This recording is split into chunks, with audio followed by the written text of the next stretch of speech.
Last class I gave the definitions of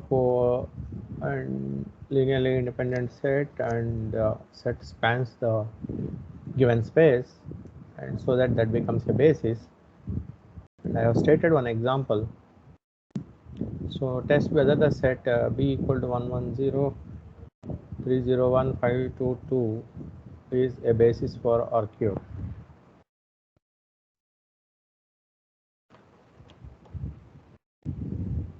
So to see the basis, I just give the hint how we verify three ways. One is geometrically intersecting with origin, but in 3-dimensional case difficult to see that.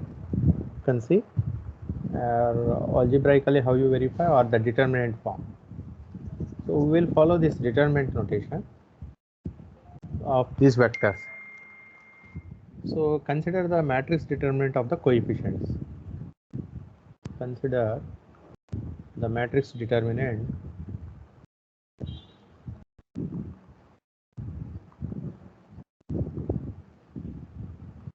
of the coefficients. I will write this as a D. That means first vector taken the first column 1, 1, 0, second vector 3, 0, 1, and third vector 5, 2, 2. If the determinant is non-zero, then we can straight away conclude that set is linearly independent. So when you compute the determinant 1 into minus 2 minus 3 into 2 plus 5 into 1 is minus 3, which is not equal to 0. So therefore B is a linearly independent set.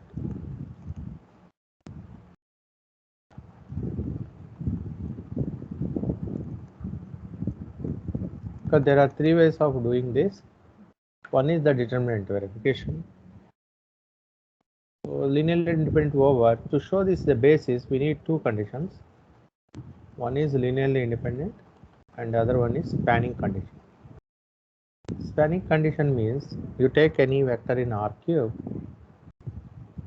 that should be expressed in terms of these vectors. So this is R cube, R cross R cross R, 3 dimension.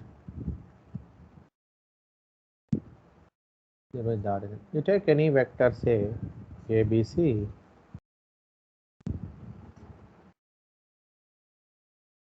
So this I should be able to express in terms of this first one 1, 0, 0, 1, 1, 0, 3, 0, 1 and 5, 2, 2. So that means a linear combination. Then because this vector ABC is arbitrary, therefore this full set spans the given space. So to see that, this is the procedure to verify. Take one element, say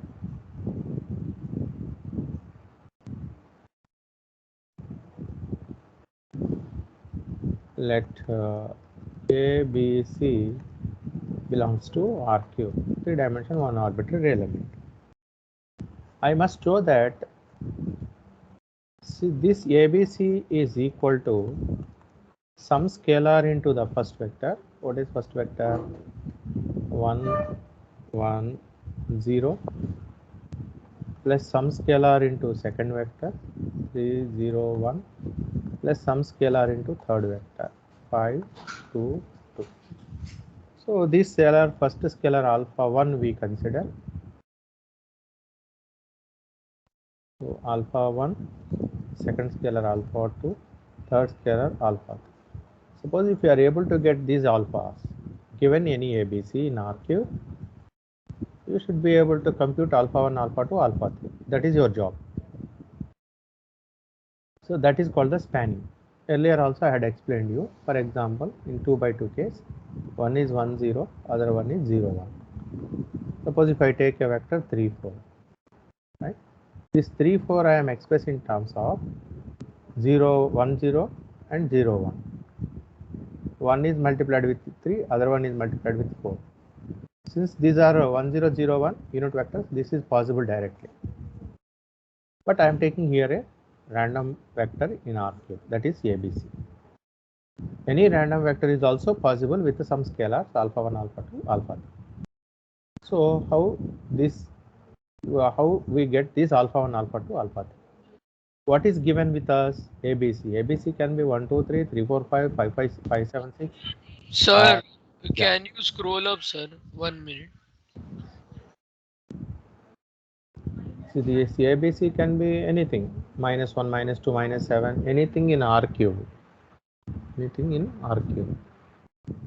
So in that case, for a given ABC, how to find this alpha 1, alpha 2, alpha 3? Yes, this is very simple. If you know simple matrix method to solve. So this means I can write this as left side ABC as it is. Right side I'll just multiply and add alpha 1 into 1 alpha 1 plus first component 3 alpha 2 plus another component 5 alpha 2. So I can write this as alpha 1 plus 3 alpha 2 plus 5 alpha 3. And the second component alpha 1 plus 0 into alpha 2, that is just 0, plus 2 alpha 3. Next alpha 1 into 0, that is 0, plus alpha 2 into 1, that is alpha 2 plus 2 alpha. Hope you understood this. I am just multiplying alpha 1 with this vector, alpha 2 with the second vector. After that I am adding first component adding to first component, second component adding to second, third one adding to third. That means alpha first component, if you look at alpha 1 into 1, that is alpha 1, alpha 2 into 3, that is 3 alpha 2, alpha 3 into 5, 5 alpha 3. Next second component, third component.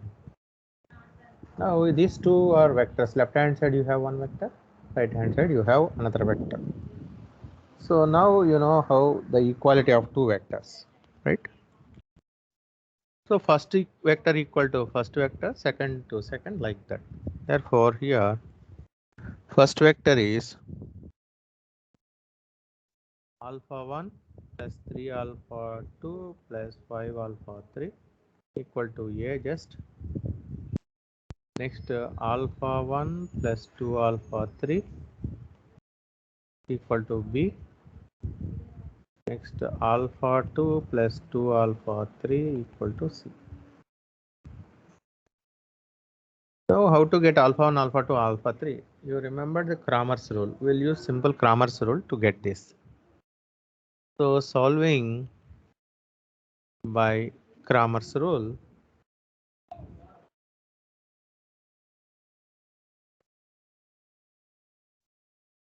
alpha 1 equal to, what will happen? The first, if you see the coefficients in the first column, alpha 1 coefficients, here we have 0 alpha 1 is there, here 0 alpha 2 is there here. That is the meaning. So therefore, in Cramer's rule, alpha 1 you want to compute, the right side ABC are replaced in terms of the first column, these ones. So A, B, C, and the rest of the columns are same. One column is 3, 0, 0, other column is 5, 2, 2. Divided by D. D stands for determinant whatever you have obtained here. At D. So what you will get here? Can you find the determinant of the numerator? I am just replacing with the first column with ABC. It will be 301, sir. 30, yeah, correct. Yes, thank you. Yeah, here 1 into alpha, right.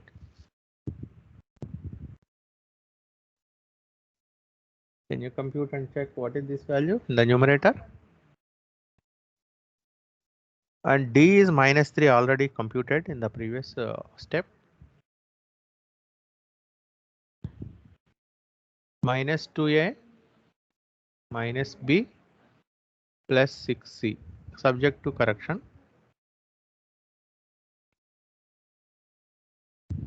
I think that is correct, right? Everyone has to do that, please. Sir, numerator is correct, sir. Yeah, denominator -3 anyway we have calculated already. And that is the columns determinant already we have calculated, right? Next alpha 2 equal to second column I will replace with ABC here.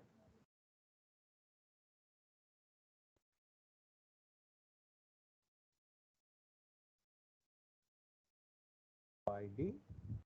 The first two columns are first column, third column are coefficients of alpha 1s in the column 1, 1, 0 and 5, 2, 2. What is this determinant? D is -3.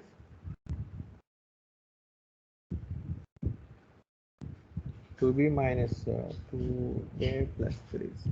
2b minus 2a plus 3c.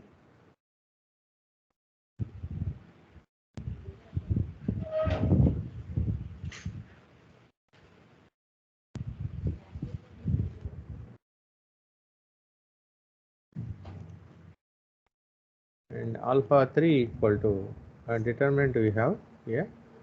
And the third column you replace with the ABC.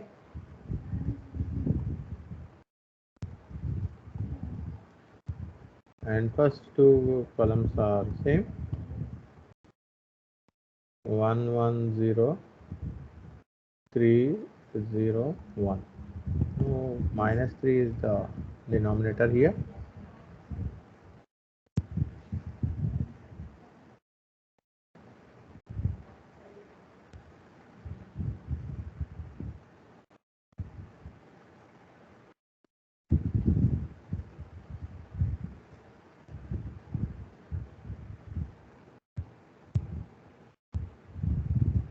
Can anybody cross check this? A minus B minus 3C. Is it correct? Or Yes, plus sir. 3? Minus 3C or Minus plus? 3. Right. So this means you are able to calculate for a given ABC. This is given randomly in 3 dimension ABC vector. So for this given ABC, you are able to find scalars alpha 1, alpha 2, alpha 3, so that alpha 1 into the first vector plus alpha 2 into second vector plus alpha 3 into third vector, if you multiply and add, you are getting your required vector ABC. So whether this is true or not, we will just check with, I'll take in place of ABC, I'll take the vector 1, 2, 3. Then how I can express? Yes. Next step, let A, B, C. I'll take for example A equal to 1, B equal to 2, C equal to 3. This is a point in RQ. That is very clear, right? So here we have 1, 2, 3. Then how do I express this 1, 2, 3? This 1, 2, 3 in terms of this, in terms of B. B means elements of B. This is simple because I can calculate what is alpha 1. So for example, 1, 2, 3 equal to some alpha 1 into the first vector is 1, 1, 0 plus alpha 2 into the second one. ABC I am replacing with 1, 2, 3. 3, 0, 1 plus alpha 3 into the third vector 5, 2, 2. So what is alpha 1? You can compute here. Alpha 1 formula already we have. Alpha 1 is minus 2a minus b plus 6c by minus 3, where a, b, c are 1, 2, 3. Minus 2 into 1 minus b is minus 2 plus 6 into 3 by minus 3.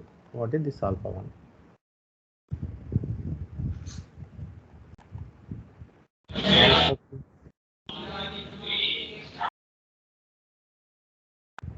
Alpha 2 is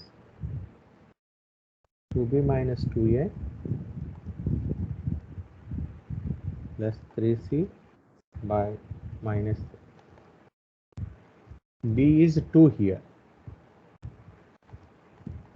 A is 1 plus 3 into C is 3 by minus 3.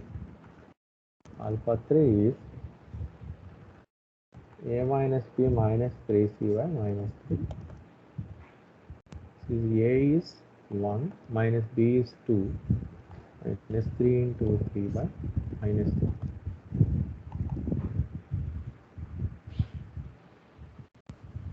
What is alpha 1? Anybody calculated? Open your calculator, please.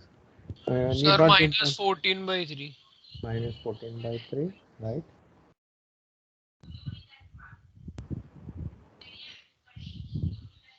Minus 11 by 3, sir. Right.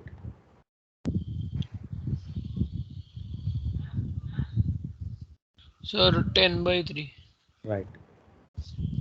So therefore, if I substitute these three values here, I am getting corresponding to alpha 1, it is minus 14 by 3, corresponding to alpha 2, minus 11 by 3, corresponding to alpha 3, 10 by 3. If I take these three values, I will get this 1, 2, 3 from the given vectors.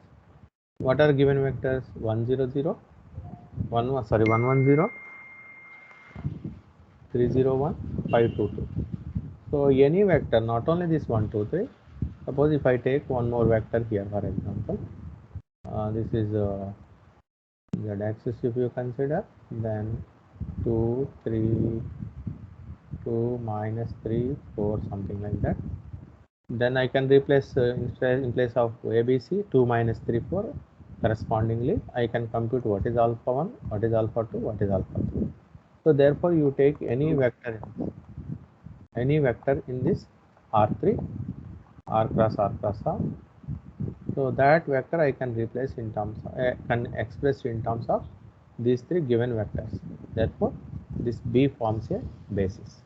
Write down. Therefore,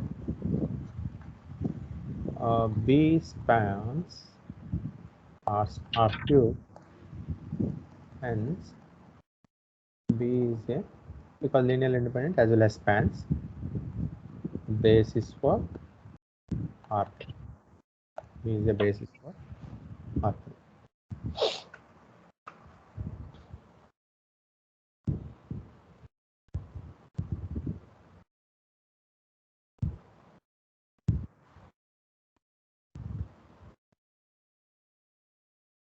So like this, given three vectors, you can always verify whether these are independent or not. If they are independent, whether they forms a basis or not. So like this, you can try some examples which I will give you, one or two. You can always try. Okay, 1 second.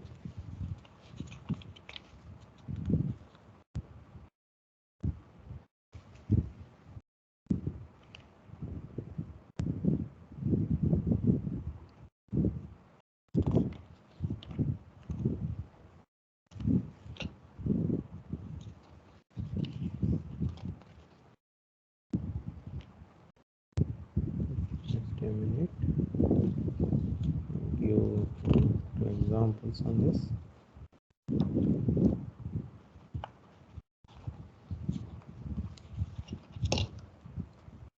Okay, right.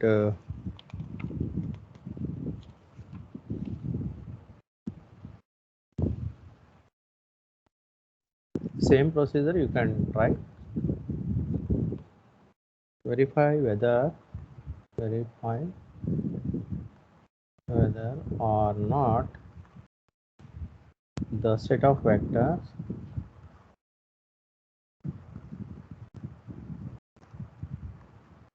be equal to 1, 5, 7,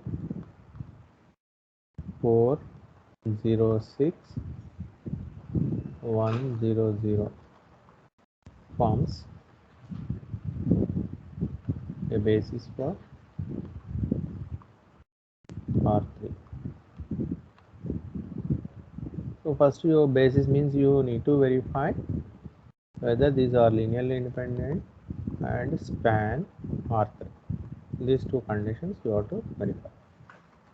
Linearly independent means column wise you take 1, 5, 7, 4, 0, 6, 1, 0, 0. Compute this, and if this is non-zero, then linearly independent, otherwise dependent.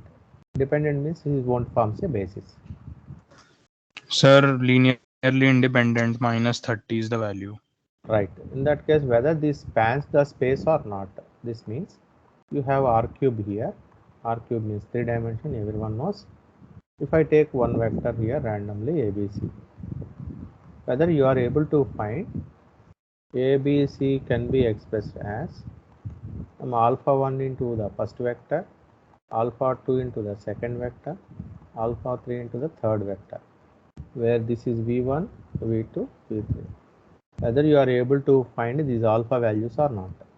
If you are able to find alpha values, alpha 1, alpha 2, alpha 3, then you can always say that it spans the space. If you are not able to find alpha 1, alpha 2, alpha 3 in terms of ABC, ABC is a given random vector in this. If you are not able to find, then it won't be a basis. That is up to you. You just check this.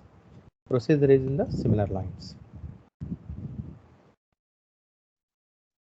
Now, why if two vectors are independent means that the determinant non-zero that we are following. Okay, just small proof, theoretical proof I'll give you, but it is logically you can understand this. It's not because of exam purpose or something else, but it's small how you can verify that and check once. So this means you take two vectors, AB one vector and CD another vector.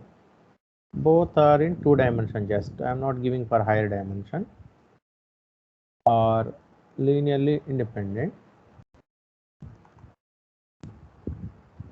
Linearly independent means matrix determinant is non-zero, column vectors. Second thing is meeting only at the origin geometrically. Theoretically, alpha 1 into the first vector plus alpha 2 into the second vector equal to 0 vector means each scalar must be 0. So there are 3 meanings I gave you in the last class. So this is true if and only if determinant means AD minus BC non-zero. Why I am saying this is independent means this is equivalent. So I must use one theoretical definition to get the determinant non-zero. Let us see how in a lighter way how this proof goes. If and only if symbol stands for, you assume this condition and prove determinant non-zero. Conversely, you assume determinant non-zero, you prove independent condition. So suppose I am assuming AB and CD are independent, linearly independent. What I must show is determinant is non-zero. AD minus BC is non-zero. Whether I will able to reach this statement or not. So contrary proofs are there. On a contrary, if that is not true, what will happen? Let us see. Excuse me, 1 minute.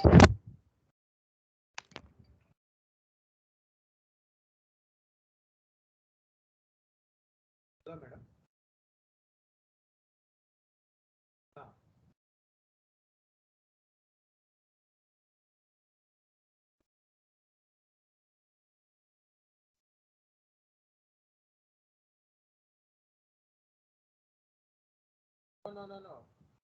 Yes, that means today by evening. Yes. Yes.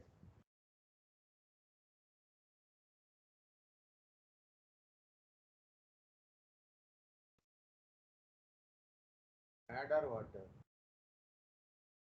Really mad. Today evening, madam.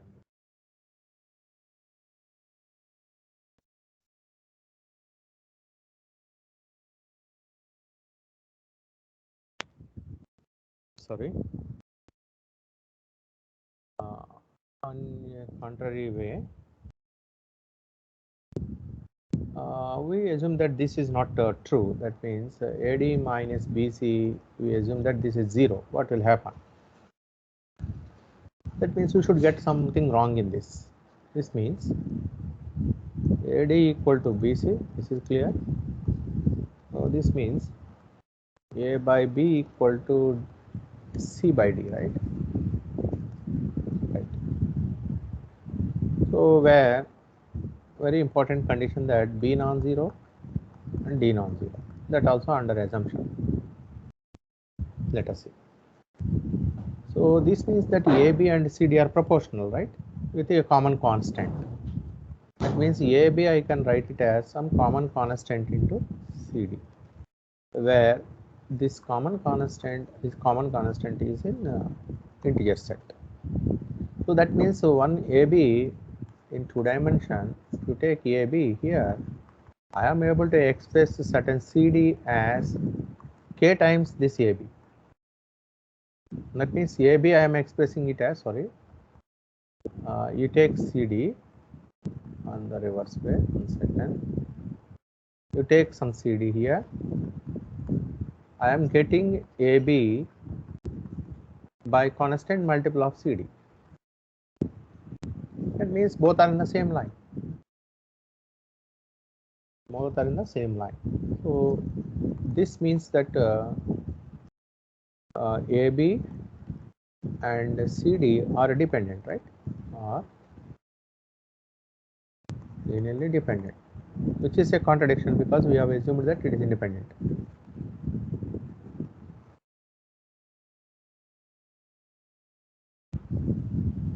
But whatever, therefore first part we proved. That means we have assumed this independent and we have proved determinant is non-zero. This is a contradiction, right? Therefore we can conclude that determinant must be non-zero.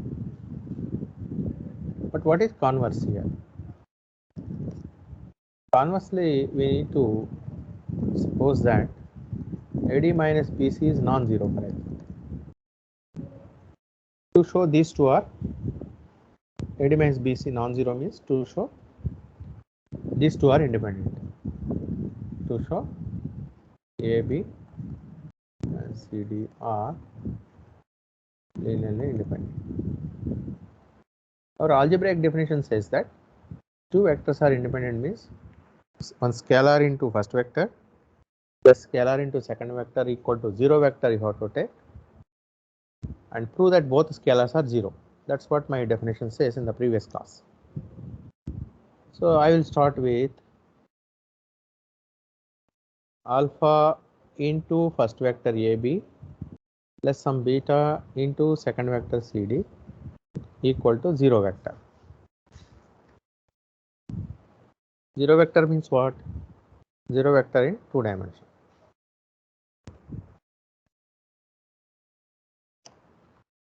And we have to prove that alpha 0 and beta also 0. Okay, how to prove that? Let us see. Then only independent, otherwise no. So this says that alpha times A plus beta times C equal to first vector 0. The left side, if you start computing, alpha A plus beta C, right? And similarly, second equation, alpha B plus beta D equal to 0. So these are the two equations you are getting. Here there are two cases here. Case 1 is if alpha non-zero, what will happen? If alpha non-zero, then from the first equation, if you look at alpha A equal to, from the first equation, A, what will happen? Alpha non-zero I am telling. Therefore, alpha you can divide with that. So A will be minus beta by alpha into C, right? From the first equation. And from the second equation, B can be written as minus beta by alpha into D. From the second equation, A and B I can write like this. Now what about AD minus BC? with this A and B. So this is equal to A is minus beta by alpha into C minus B is minus beta by alpha into D.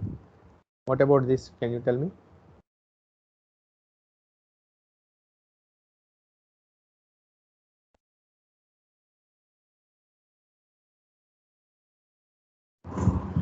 Sir, shouldn't we also multiply the D, sir? AD minus BC.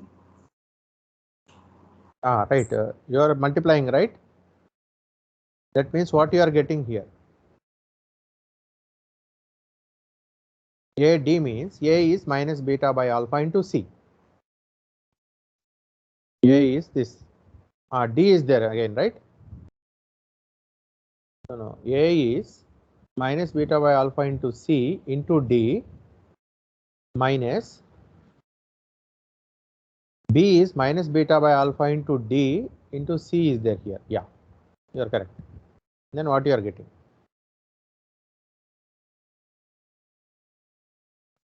Zero. Right. 0. But what you have assumed here in the beginning?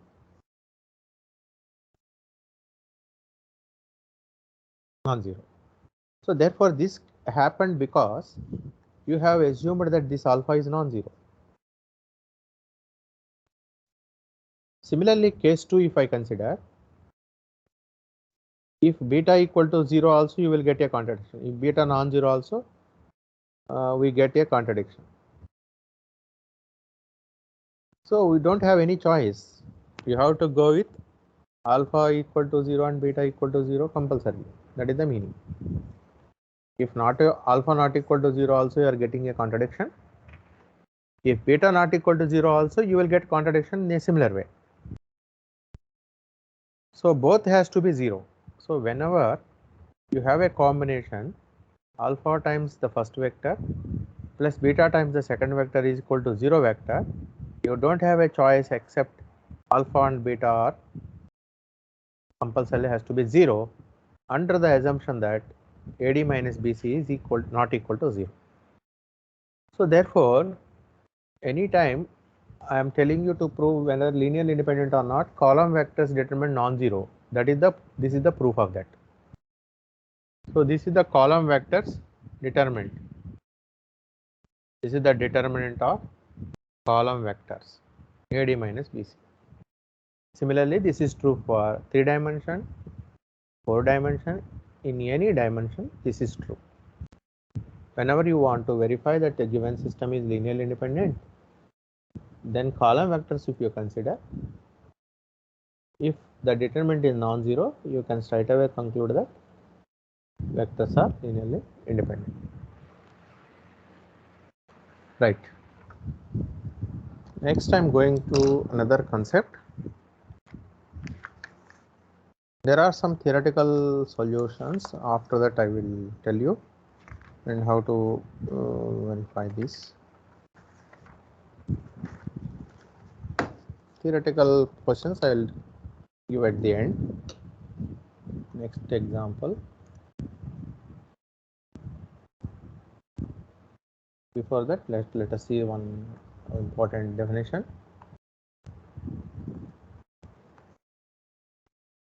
A set of vectors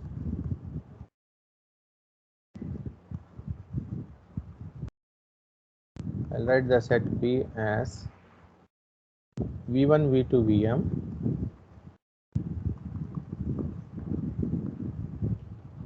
in Rn is called an orthonormal set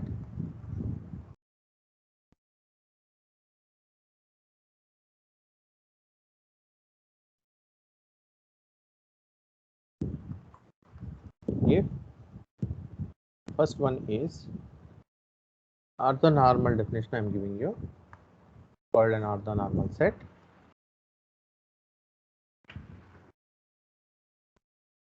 if first point is B is an orthogonal set.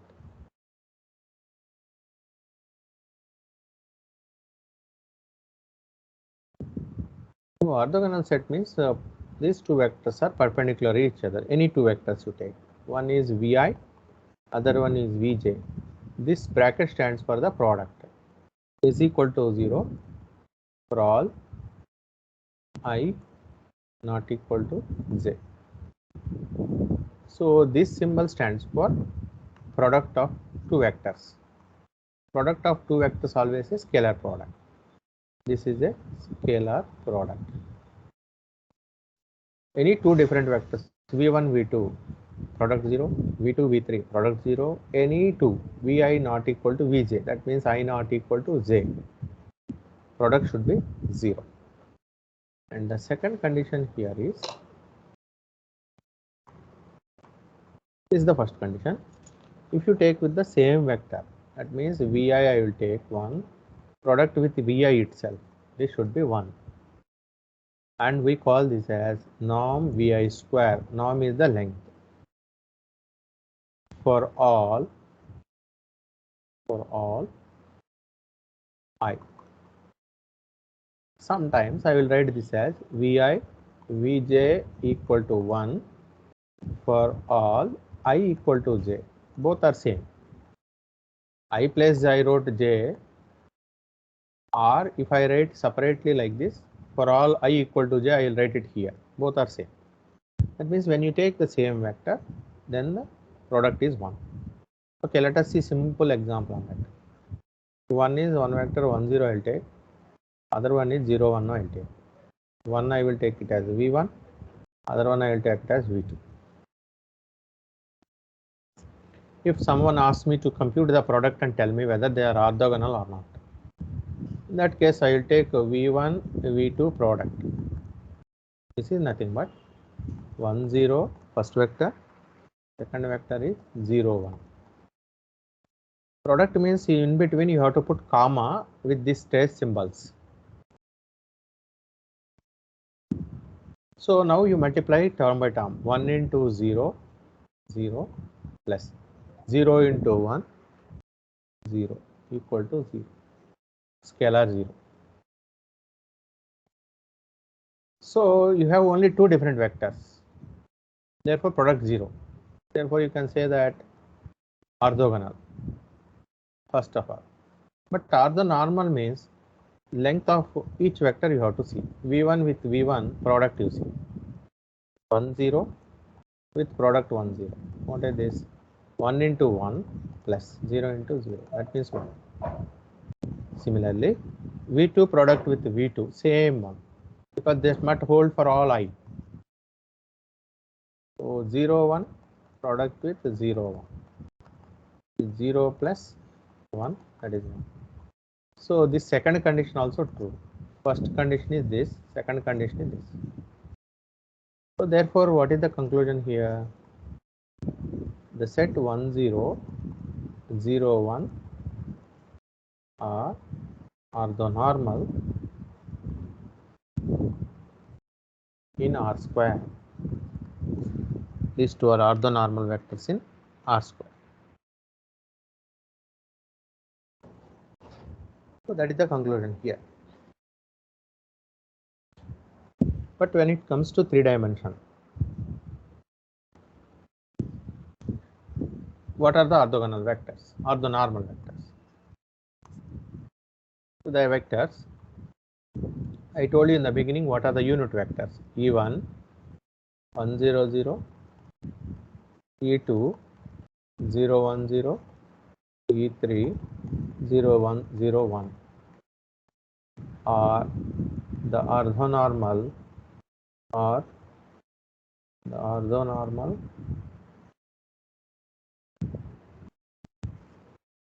vectors in R3. So this means these 3 unit vectors are orthonormal. This will form a basis also. That's what linearly independent all 3.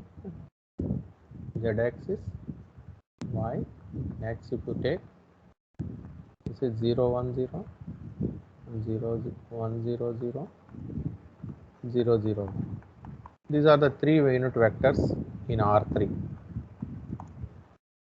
These are always linearly independent because meeting at only origin geometrically, and the determinant of this column vectors you take, that is non-zero.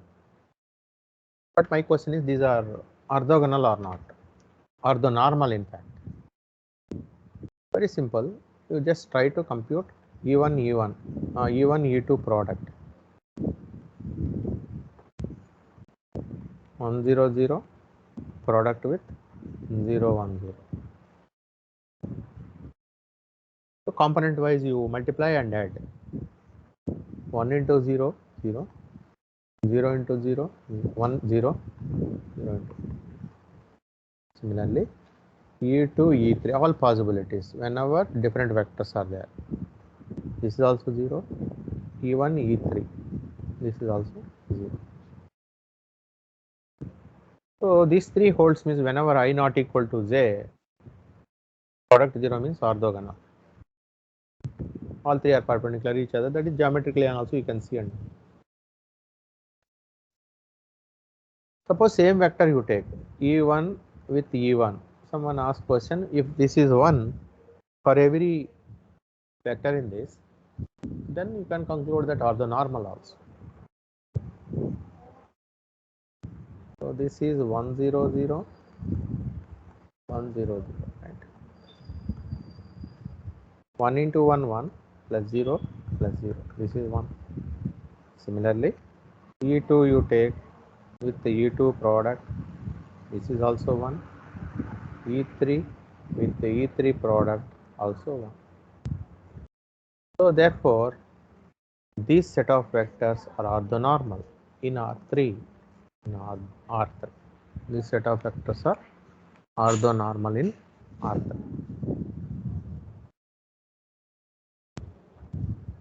So therefore, orthonormal basis. Next, how to verify a given set of vectors are orthonormal or forms an orthonormal basis. How to verify the vectors are orthogonal basis, and from that how to form orthonormal basis. Suppose if they are not orthonormal, that means product with the same vector, if it is not equal to 1, will you make them as orthonormal by some normalization procedure? So my next example will be that. Before that, I want to prove one small theorem. Orthogonal set of vectors are always independent. After that, one example I will show. So I'll take a break of 10 to 12 minutes approximately, and then I'll start again. 15 minutes. Yeah, approximately.